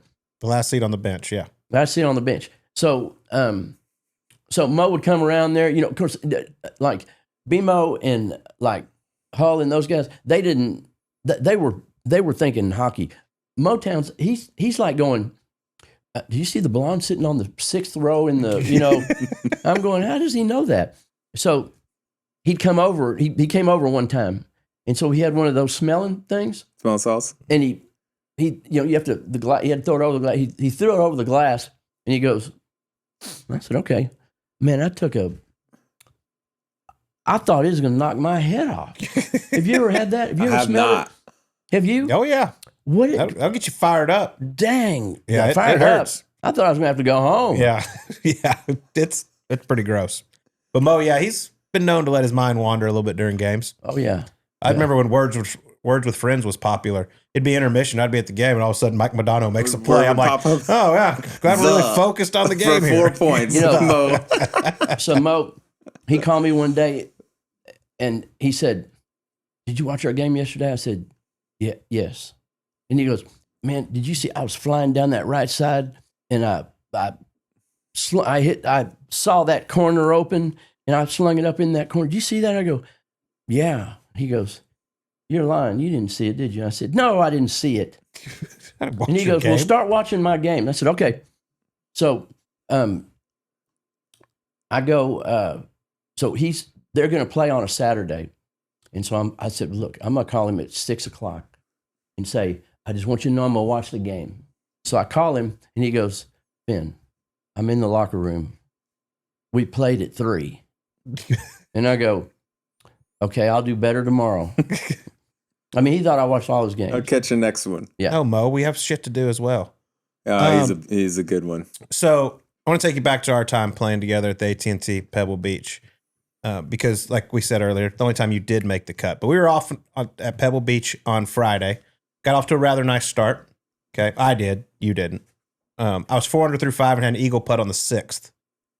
And you leaned over to your caddy, a.k.a. your son, Finn Ewing, and I was about a 30-footer for eagle.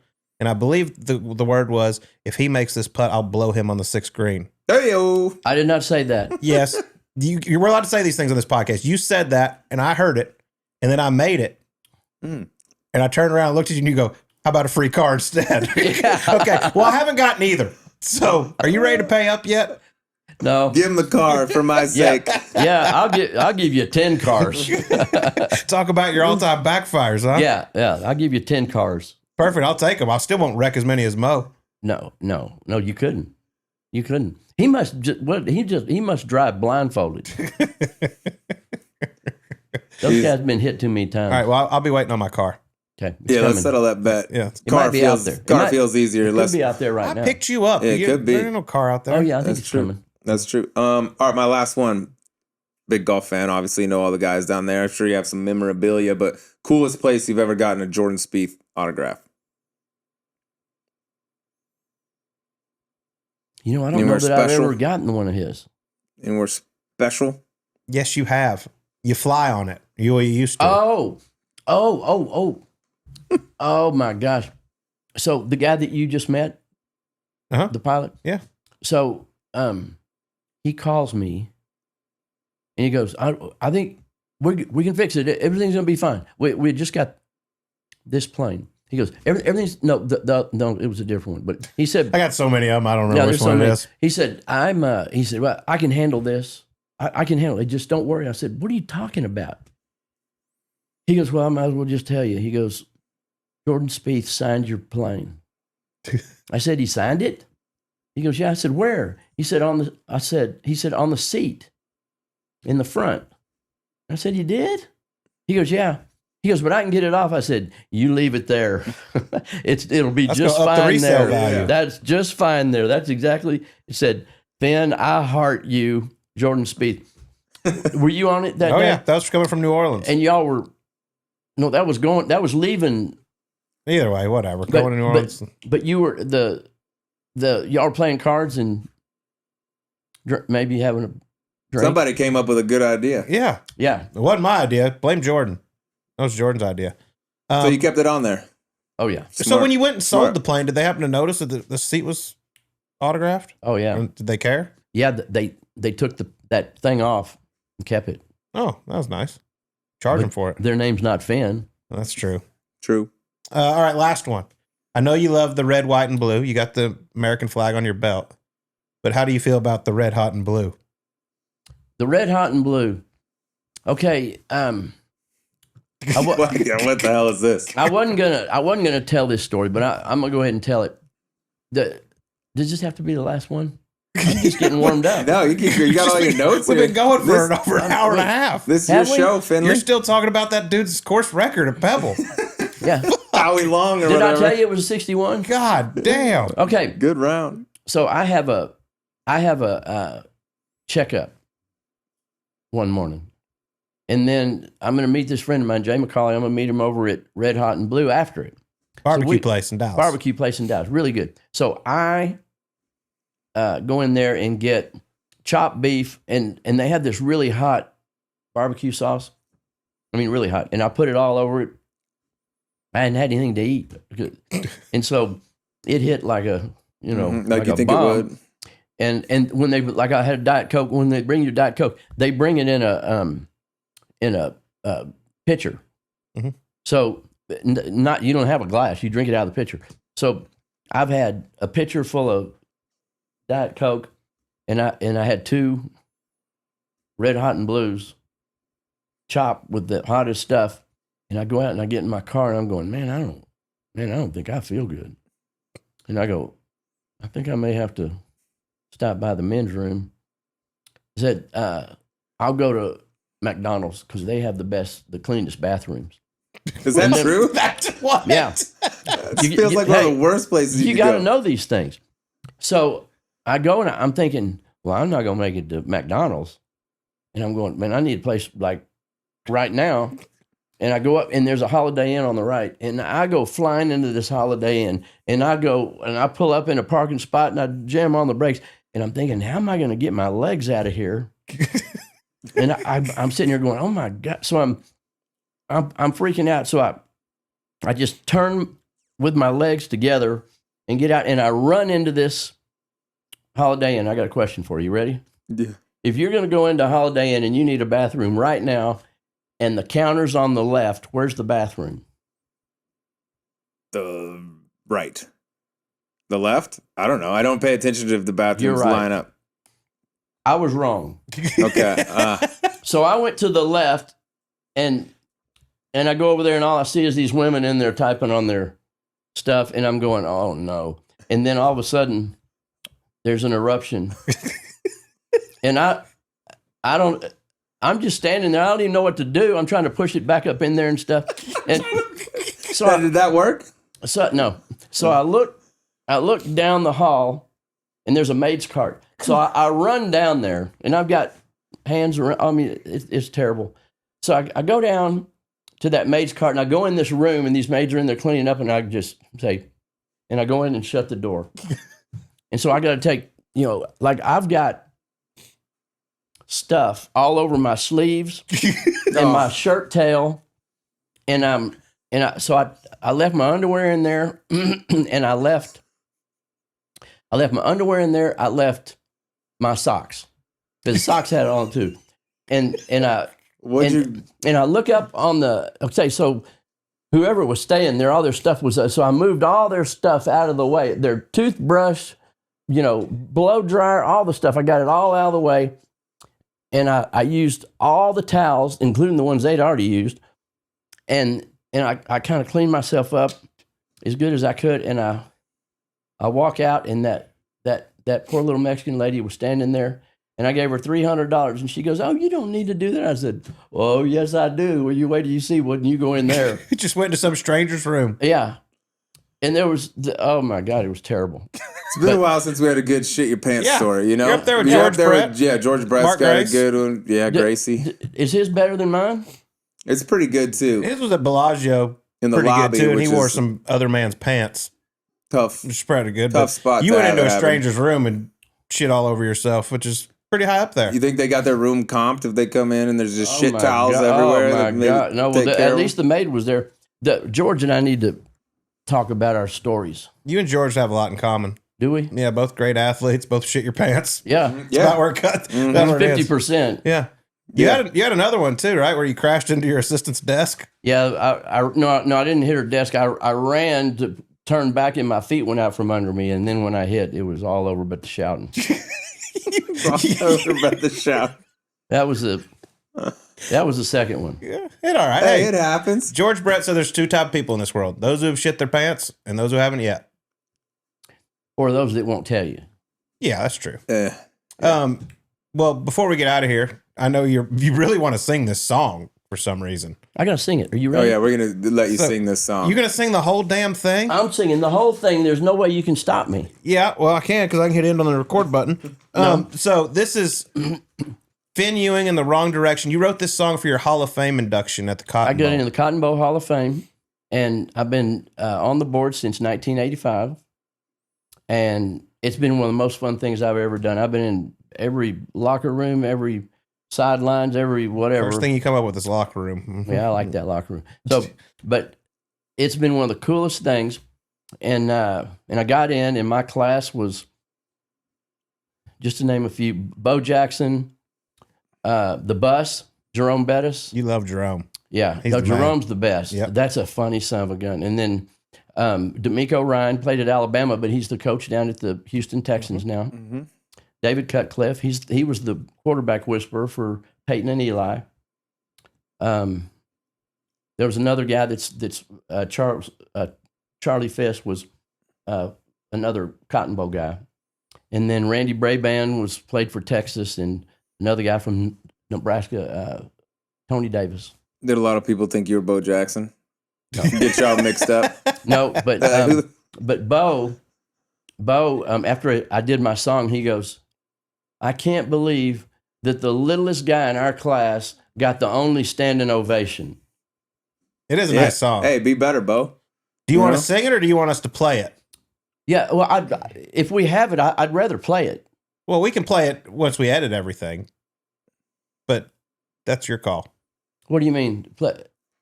Or No, you we- got a we can- recording of it? Yeah, Oh, you do? yeah, Oh, yeah. I mean, I've got a recording of it right there. yeah. We can. Yeah, we we can need slide that. it in. Or would you rather me just sing it? I'll do either way.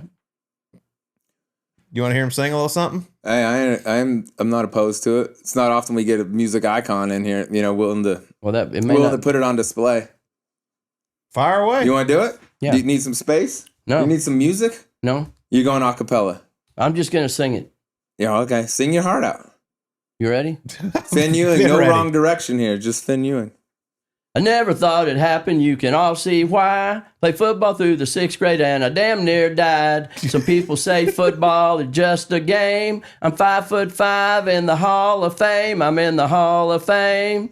I'm in the Hall of Fame, the Cotton Bowl Hall of Fame. I'm known in college football as a Cotton Bowl man. Still doing my part every chance I can. Baker and the staff have to keep me in line when I get in trouble and end up in a bind. It's been the greatest thing that I've ever done. It sure ain't work because it's a lot of fun. I'm in the Hall of Fame. Sing it, I'm in Finn. the Hall of Fame, the Cotton Bowl Hall of Fame. I met my wife at the Cotton Bowl, got married soon after, and now we're old. I'll still be hanging around till I'm gone. Don't know any better. It's my second home. We've been through hell, but we're back on top. Get out of our way, 'cause we ain't gonna stop. I'm in the Hall of Fame. I'm in the Hall of Fame, the Cotton Bowl Hall of Fame. Texas played Tennessee in my first game. Ever since then, I've never been the same. I think I only missed 1 or 2, that's 55 games away. More than you. Every single game was special to me. That's why I only missed 2 instead of 3. I'm in the Hall of Fame. God I'm damn. in the Hall of Fame, the Cotton Bowl Hall of Fame. What a voice. Finn Ewing, everyone. God. That's what I'm talking about. I'm going to Nashville. Somebody's going to discover you. Oh, what a disaster. If you haven't been That's already. why at the deal I had a guitar player and a backup singer. Yeah, you had 'cause- a beat. You got a standing O for that, huh? By the way, Oh, yeah. he said, I'm going to sing a song, right? What'd you say, right? Hot, This Red Hot Minute. This red hot minute. Then he started and he goes, y'all clap. Yeah, I said Nobody's clap. clapping? No, And they- to get the beat going. Oh, yeah. But beautiful job. Hell On of a job, Finley. Thank you for everything you do for the game of golf. Man, I'll tell you what, this is fun. Can I do this again tomorrow? No. I'll fly back God, out. no. I want to do, did I do good or It's am I like gonna, Kentucky basketball. You're one and done. I'm over? Mm-hmm. I'll never get to Now come we'll back. have you Can I back. come We'll back have a with you? sequel. Yeah. I feel like we're just scratching the surface. Y'all can go to the Yeah. TCU game together and talk Yeah, about we will do that, by the way. Oh, yeah, we're doing that. We will do that. We're doing that for sure. Hey, do you know where the Iron Skillet is at the moment? It's in Dallas, bitch. Yeah, it's on loan. It, Try to make this thing a rivalry. Yeah, but this is the last year. No, Mhm. like the game's over, or y'all just going to keep winning? No, it's over. It's It's over. not going to play anymore. That's It's tragic. being suspended. We should go at out on least. top. I know. All right. We'll take that thing. Good job, everyone. Finley, Thank you all thank you, so brother. much. All right, that was Finn Ewing joining us on Golf Subpar, Father of the Year back in 2007 there Yeah, in the it's a Dallas big one. area. And by the way, Sleaze, Father's Day is coming up, and nothing beats a custom gift he'll actually wear. I just grabbed a few Birdie Juice tees. The process was super easy, and they turned out great. You can do the same. Pick your favorite logo, choose from polos, hats, hoodies, and more, all from the top golf brands. Make it personal, make it quick, just in time for Father's Day. Go to shop.golf.com and get Dad something he'll actually use. Sleaze, that man, I've known him forever. Just an absolute beauty. He's 5'5", talks a lot of shit, and obviously shits his pants as well, which is we always love a great shit your pants story on Subpar. It'd been a good while since I feel like since we'd had a nice shit your pants stories. Finn stepped up and delivered. He's a horn frog, of course. What do you expect? The guy's legendary. It's nice when you're at a place in life where people can just use a Sharpie and sign seats on your airplane and you don't really care. And it's like a joke as opposed to like a big deal and stuff. But I mean, you're hard pressed to find a better guy, more respected guy. I mean, around the PGA Tour, Cole, I mean, everyone that knows him, who's lucky enough to get to know him, I mean, loves the man. That's why we want to have him on. I feel like we bring him up on this show frequently. I mean, he flew his plane to Scottsdale, got out, did the interview, and flew back home. I mean, he's an absolute legend. Little long-winded sometimes. I think Hurley Long broke the course record at Pebble Beach in a quicker time than it took Finn to actually tell the story about him breaking the course record. I think I could have signed up for a 36-month lease on a new Tahoe. He's still been going on that story. We love you, Finley. But a hell of a round by Howie Long or whatever his name was. Hurley Long. Howie Long. Fucking good playing, dude. Sorry, Wyndham had to come in and snatch that, but that was I enjoyed it. He's a good one though, man. He is a great dude, so generous, and like I said, everything he's done for the game of golf in the Texas area and everywhere. I mean, the college event, putting out at Pebble Beach, getting all the teams out there, staying at the lodge, playing Pebble Beach 4 days. Really cool. I love that guy. He is one of the best in the business. But Sleaze, a lot of fun as always, my man. Get those Colorado Rockies turned around. This is look 9-50. Remember that. This is where we really make our move. We've been playing possum for a while. Now we go. God, what if Jordan wins the U.S. Open and they don't win a game before that? I mean, he'll be leading them. That'd be incredible. Scottie, dude, he's got a week Scottie, off. yeah. The chances are we don't win shit during that time. He might have a chance to do something that's never been done before. Not even Tiger will have one of those stats. I love it. Well, thank you all for listening. We'll talk to you on next week's Subpar.